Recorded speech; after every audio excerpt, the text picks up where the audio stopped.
Hey guys, and welcome back to another video. In this one, we are going to be talking about Samurai 8, Chapter 14, and it's kind of a bummer, although not really.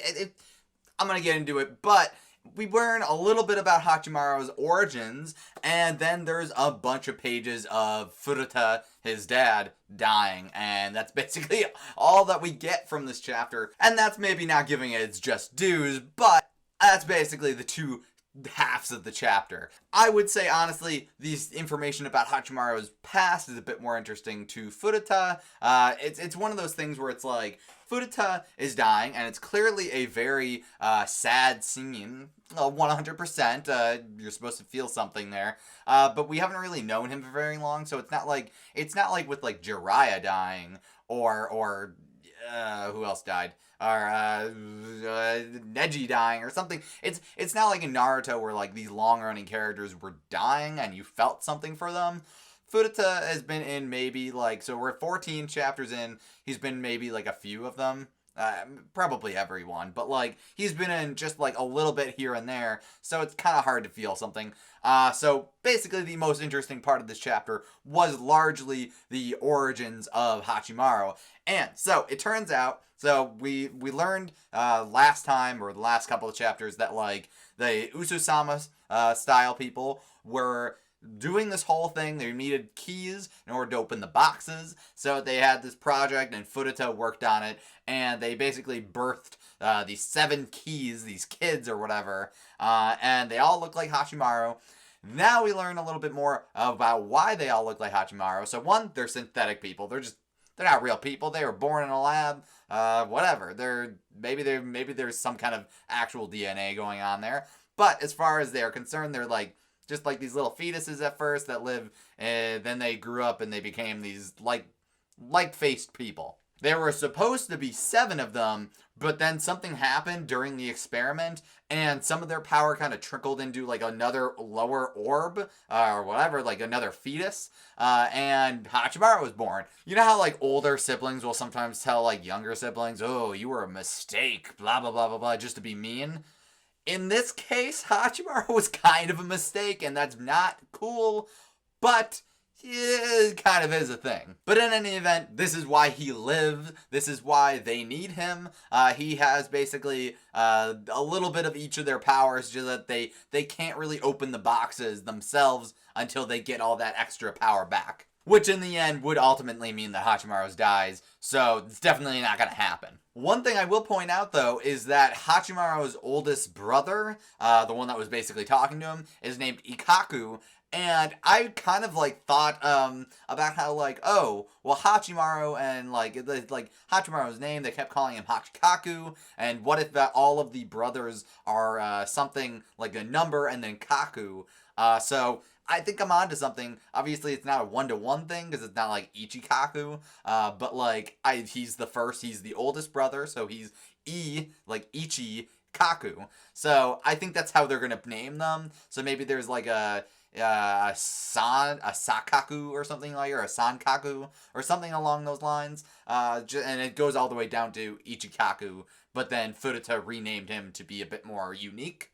That's what I think anyways. So moving on, after they're all born, and it turns out that Hachimaru is born and he's not supposed to or whatever, Furuta took pity on him, although he did say that he almost killed him, which is kind of messed up. But he ended up kind of feeling bad for him because he's just like a little baby, and while the rest are all relatively healthy and living their lives, he has some severe issues, and we knew about that because he lived on like a life support machine all of his life until he became a samurai.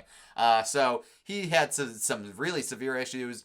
Furuta took pity on him, stole him away from the Ususama style people, and basically lived his life in hiding. So, what are their grand schemes with these 7 keys and Hachimaru? It's basically to open the 2 boxes. You got Pandora's box and Mandala's box, although Mandala's box doesn't look like a box. It's like more of a cylindrical thing. I don't know whether it's just like a disc or like more of a sphere. Either way, they're going to open them both. Eventually, they get a little bit of semantic-y with like, oh, we're not opening Pandora's box first. We're opening Mandala's box. Whatever. Ata, get over it. You're going to open them both. And basically, their ultimate goal is, well, at the very least for Ata wants to become a god. Good for him. He wants to become super powerful, I guess. He does not have much faith in the current god system that they currently have. So yeah, whatever. Good for them. On top of that, they want to kill off the other 4 factions or styles. So that's basically the conflict that's going on here. We have a set of the conflict. They kind of did lose me a little bit there with the whole, like, god thing. Is Ata the leader of the Ususama style? Like, I never got the assumption that he was the leader of them, or more just that he was like, oh, he was doing what he's doing, and he's kind of a lower end guy, or not maybe a lower end, but like kind of like a middle of the road guy, and then like, oh, there are some really big bads in there. So I don't know where he stands, but he's talking about how he wants to be a god, and basically Daruma was like, what? You're gonna get on me about talking like low about gods, but now you're gonna talk about being god? Whatever, dude. Also, they bring up somebody named Hana, and presumably that was Ata's, like, princess. And I don't remember what the princess that we saw that he was hanging out with originally when he was first revealed. I don't think it was Hana. But it seems like he had, obviously, a princess of his own, and, well, you know, he probably abandoned her. So after they explain the whole, like, project and their goals or whatever, they basically just peace out. They're not really there. It's just a hologram that's, like, projecting them, and they're on their way to Hachimaru and everybody. They probably should get out of there eventually, so that they're not found out by the Ususama people.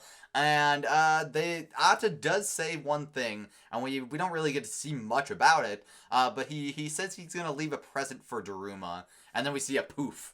And I don't know whether it's just, like, they haven't gotten around to revealing it, or what, but Daruma seemed kind of surprised. I don't know. The remainder pages are basically just I hate to be a jerk about it, but it's Furuta dying very slowly, while you have Hachimaru crying over him, apologizing for being a bad son, and Furuta is like, no, it was cool, I enjoyed every bit of it, and it's because they had such a relationship that it was enjoyable and that it was worthwhile, and it's a really touching moment. Again, though, Furuta, like, maybe it's just me, but, like, Furuta, I feel like, has not been around long enough to feel really bad. I understand fully this is like the catalyst for Hachimaru to be like, okay, now we're going to fight the Ususama style people, and that's their whole thing, so this is giving him reason to fight, but as an audience member, I don't really have much of an attachment to Furuta. I don't know, maybe it's just me. I will say that overall it was pretty good, though, as far as like father figures dying in son figures' hands. It's a pretty good moment, and it shows that, like, yeah, they weren't blood related. Hachimaru thought they were, but whatever. But they weren't blood related, but they still had a good bond, and it's definitely changed them both profoundly to have each other in each other's lives. Before he dies, Furuta basically says, "Hey, listen, Hachimaru, you guys need to protect each other. You're no longer in a position where you're being protected. You need to be the protector. You're a samurai now.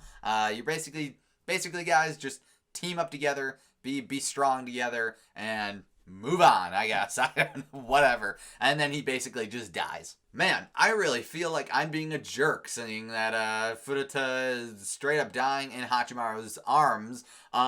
But I don't know, I just don't feel anything towards him. I guess it's just too early for me to feel that way about any particular character. I liked it when he sacrificed himself.